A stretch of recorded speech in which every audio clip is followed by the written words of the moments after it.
Assalamualaikum warahmatullahi wabarakatuh. Saya Riki Farani Sohombing dari kelas 5A NPM 1935223572. Di sini saya akan mempresentasikan rangkuman dari buku Anggara poin C dan D. C. Upaya pengembangan etika lingkungan. 1. Penguatan misi untuk mempertahankan keseimbangan ekosistem. Misi untuk mempertahankan keseimbangan ekosistem di tengah-tengah tuntutan dan kebutuhan pelaksanaan pembangunan adalah masalah yang sangat sulit. Pada tahap awal, perlu adanya landasan yang kuat dan dalam upaya menjaga lingkungan berkaitan dengan masalah ini. Bangsa Indonesia sudah cukup tanggap untuk mengantisipasi. 2. Penetapan sikap untuk memperhatikan lingkungan. Dalam penetapan sikap untuk memperhatikan lingkungan melalui programnya, pemerintah menetapkan sikap dasar yang sangat memperhatikan lingkungan dalam melaksanakan pembangunan. Maka dari itu ditemukan masuknya program pembangunan lingkungan dalam wujud bab 4 dalam Repelita 2 berdasarkan butir 10 pendahuluan bab 3 GBHN 1973 sampai 1978. Selanjutnya berdasarkan keputusan Presiden nomor 27 tahun 1975 dibentuk panitia inventarisasi dan evaluasi kekayaan alam. Hal ini dilakukan dengan tujuan menilai implikasi sosial, ekonomis, ekologis, dan politis dari pola-pola tersebut untuk dijadikan dasar penentuan kebijaksanaan, pemanfaatan, serta pengamanannya sebagai salah satu sumber daya pembangunan nasional. 3. Penetapan kesadaran masyarakat dalam pengelolaan lingkungan hidup. Dalam pengelolaan lingkungan hidup yang telah berkembang yang membuat Undang-Undang Nomor 4 Tahun 1982 perlu diadakan penyempurnaan untuk mencapai tujuan pembangunan berkelanjutan yang berwawasan lingkungan, yang kemudian ada Undang-Undang baru Undang-Undang Nomor 23 Tahun 1997 yang disahkan pada tanggal 19 September 1997, yaitu Undang-Undang Pengelolaan Lingkungan Hidup atau UU PLH. 4. Kebijakan berwawasan lingkungan. Berkaitan dengan alam, manusia dikaruniai akal budi yang dititahkan untuk menguasai dana pemerintah subsistem lain dalam keseluruhan ekosistem sehingga sering bertindak bersewenang-wenang yang pada akhirnya menjadi agresor dan predator. Untuk itu, sudah seharusnya dikembangkan sikap baru dalam memperlakukan lingkungan. Frans Magnus Suseno berpendapat yang diperlukan tidak kurang dari suatu perubahan fundamental dalam sikap modern terhadap lingkungan hidup dan alam. Hal yang perlu diubah adalah cara penguasaan dan cara pemanfaatannya. Manusia dapat menguasai dengan menghargai, mencintai, dan mendukung serta mengembangkan. 5. Manusia etika lingkungan baru. Dalam memenuhi sikap dan tanggung jawab terhadap lingkungan, perlu beberapa rumusan, yaitu A. Manusia itu sendiri harus menghormati alam. B. Harus menanamkan kesadaran akan tanggung jawab khusus terhadap lingkungan lokal sendiri. C. Harus memiliki rasa tanggung jawab terhadap pelestarian biosfer yang dimana biosfer tidak boleh diganggu keseimbangannya. D. Lebih mempererat lagi rasa solidaritas dengan generasi-generasi yang akan datang untuk menjadi acuan dalam pengelolaan lingkungan. E. Harus ditanamkan lebih tegas etika lingkungan hidup baru memuat larangan keras untuk merusak, mengotori, dan meracuni alam. E. Perlu ditanamkan prinsip proporsionalitas yang dimana pembangunan pasti akan mengubah atau meneruskan lingkungan, baik sedikit maupun banyak. G. Prinsip pembebanan biaya pada penyebab kerusakan lingkungan yang disebabkan oleh pihak tertentu akan menyebabkan kerugian bagi seluruh masyarakat. Lalu D. Mewujudkan pembangunan yang berwawasan lingkungan. Masalah lingkungan sangat berkaitan dengan sistem. Kerusakan lingkungan yang terjadi secara global merupakan tanggung jawab bersama. Adapun pendekatan yang mewujudkan pembangunan berwawasan lingkungan diantaranya yaitu 1. Pola pendekatan filosofis. Dalam perspektif pembangunan yang berwawasan lingkungan, manusia dipandang sebagai subjek dan objek, yang dimana subjek dikatakan pembangunan karena merupakan pelaksanaan pembangunan, dikatakan objek pembangunan karena sasaran hasil pembangunan pada hakikatnya untuk kepentingan semua manusia. Pada dasarnya, tujuan pembangunan adalah tercapainya standar kesejahteraan yang adil dan merata bagi hidup manusia. Dalam melaksanakan pengembangan, manusia memiliki hak dan kewajiban yang diatur sedemikian rupa sehingga kedudukan manusia sebagai subjek dan objek bangunan dapat terwujud. Sumber daya lingkungan yang diperlukan untuk memenuhi kebutuhan manusia yaitu keterbatasan tentang ketersediaan menurut kuantitas dan kualitasnya, juga mempunyai keterbatasan menurut ruang dan waktu. Oleh sebab itu, manusia harus melakukan pengelolaan yang bijaksana, rasional, cerdas, dan bertanggung jawab. Manusia juga harus mempunyai dasar prinsip ekofisiensi yang di mana tidak merusak ekosistem, pengambilan secara efisien dalam memberikan kelanjutan sumber daya yang ada dan berlangsung hidup manusia serta makhluk lainnya. Pemanfaatan sumber daya alam tidak dimaksudkan untuk menguras habis kekayaan yang tergandung di alam. Tepat bertujuan pada terwujudnya tata pengelolaan keberadaan sumber daya alam untuk mendukung kesejahteraan manusia.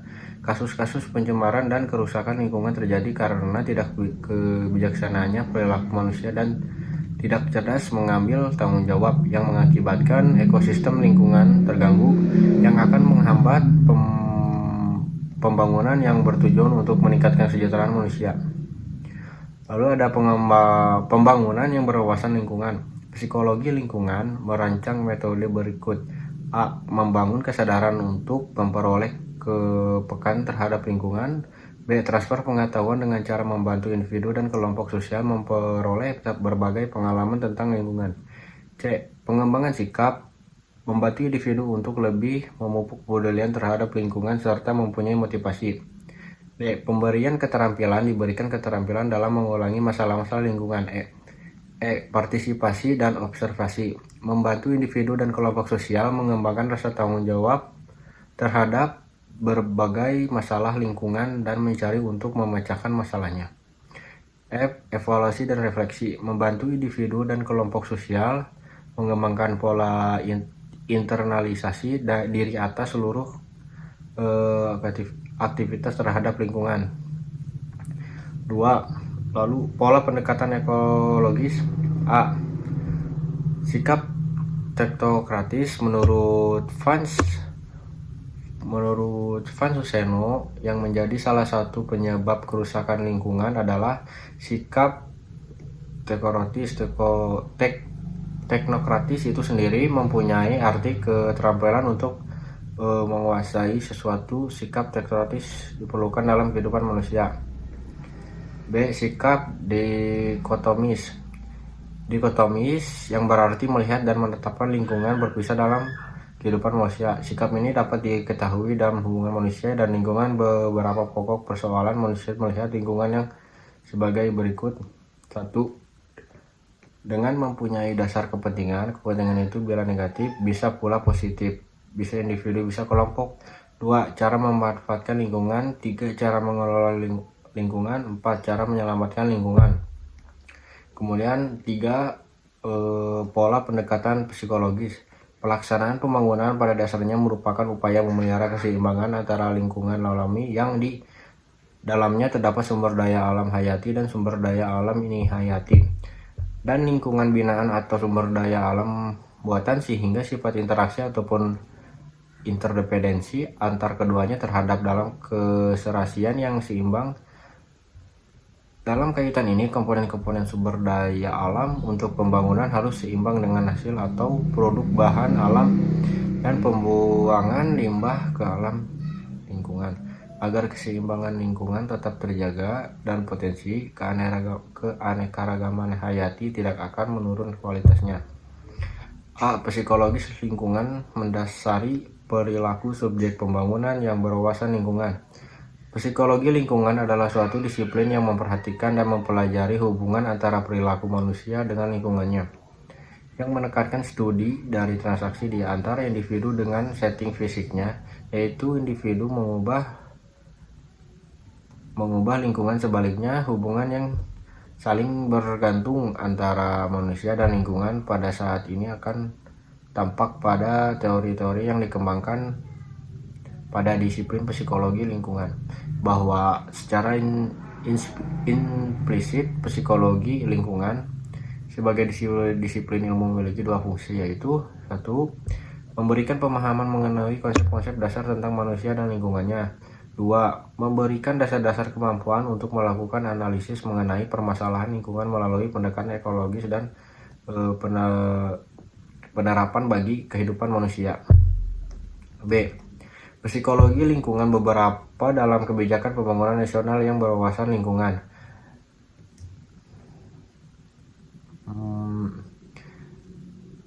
Peranan psikologi lingkungan dalam penentuan kebijakan pembangunan nasional meliputi 3 hal. 1. Fungsi inspiratif.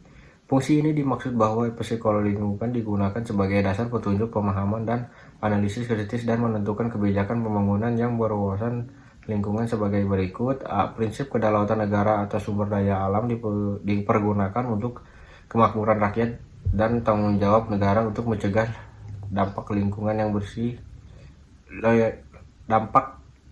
yang bersifat lintas batas. B. Prinsip melakukan tindakan pencegahan. C. Prinsip pertentangan yang baik dan kewajiban melakukan kerja sama dengan semua lembaga dan internasional. D. Prinsip pembangunan berkelanjutan. E. Prinsip kehati-hatian. E. Prinsip penyamaran membayar. G. Prinsip kebersamaan dengan tanggung jawab yang berbeda. 2. Fungsi operatif. Operatif merupakan kata sifat kata operasional yang berarti fungsi yang didasarkan pada karakteristik yang dapat diobservasi atau mengubah konsep-konsep yang berupa konstruk dengan kata-kata yang menggambarkan perilaku atau gejala yang dapat diamati dan yang dapat dipuja serta ditentukan kebenarannya oleh orang lain. Dalam fungsi operatif, psikologi yang berperan untuk mengobservasi, meneliti, menguji kebenaran serta mengamati. 3. Fungsi evaluatif. Evaluasi adalah proses penilaian. Penilaian ini bisa menjadi netral, positif atau negatif, atau bisa juga gabungan dari keduanya. Fungsi utama yaitu menyediakan informasi yang berguna bagi fisik pembuatan keputusan untuk menentukan kebijakan yang akan diambil berdasarkan evaluasi yang telah dilakukan. Yang dimaksud adalah psikologi lingkungan berperan dalam mengevaluasi proses pelaksanaan kebijakan pembangunan yang telah diberikan. Pengelolaan lingkungan hidup menjadi fokus utama apabila dikatain dengan Undang-Undang Nomor 32 Tahun 2004 yang kemudian muncul 5 implikasi. 1. Program pengembangan dan peningkatan akses informasi sumber daya alam dan lingkungan hidup bertujuan untuk memperoleh dan menyetor luaskan informasi yang lengkap mengenai proses dan produktivitas sumber daya alam dan lingkungan hidup melalui inventarisasi dan evaluasi serta menguatkan sistem sasaran yang dicapai tersedianya dan terakses di informasi daya alam dan lingkungan hidup baik berupa infrastruktur, data spesial maupun nilai dan dari sumber daya alam dan lingkungan hidup masyarakat. 2. Masyarakat peningkatan efektivitas pengelolaan konservatif dan rehabilitas sumber daya alam. Tujuannya adalah untuk menjaga keseimbangan pemanfaatan dan pelestarian sumber daya alam dan lingkungan hidup. Sasaran yang ingin dicapai pemanfaatan sumber daya alam untuk mendukung kebutuhan bahan baku industri secara efisien dan berkelanjutan. 3. Program pencegahan dan pengendalian kerusakan pencemaran lingkungan hidup. Tujuan program ini yaitu meningkatkan kualitas lingkungan hidup dalam upaya mencegah kerusakan dan pencemaran lingkungan yang rusak akibat sumber daya alam yang berlebihan. 4. Program penataan kelembagaan dan penegakan hukum pengelolaan sumber daya alam dan pelestarian lingkungan hidup. Program ini bertujuan untuk mengembangkan kelembagaan, menata sistem hukum, perangkat hukum dan kebijakan serta penegakan hukum. 5. Program peningkatan peranan masyarakat dalam pengelolaan sumber daya alam, pelestarian fungsi lingkungan hidup. Tujuan program ini adalah untuk meningkatkan peranan dan kepedulian pihak yang berkepentingan dalam pengelolaan sumber daya alam dan pelestarian fungsi lingkungan hidup. Sasaran program ini yaitu tersedianya sarana bagi masyarakat dalam pengelolaan sumber daya alam dan pelestarian fungsi lingkungan yang hidup. Sekian, saya Ricky Fernandes Ombing. Terima kasih.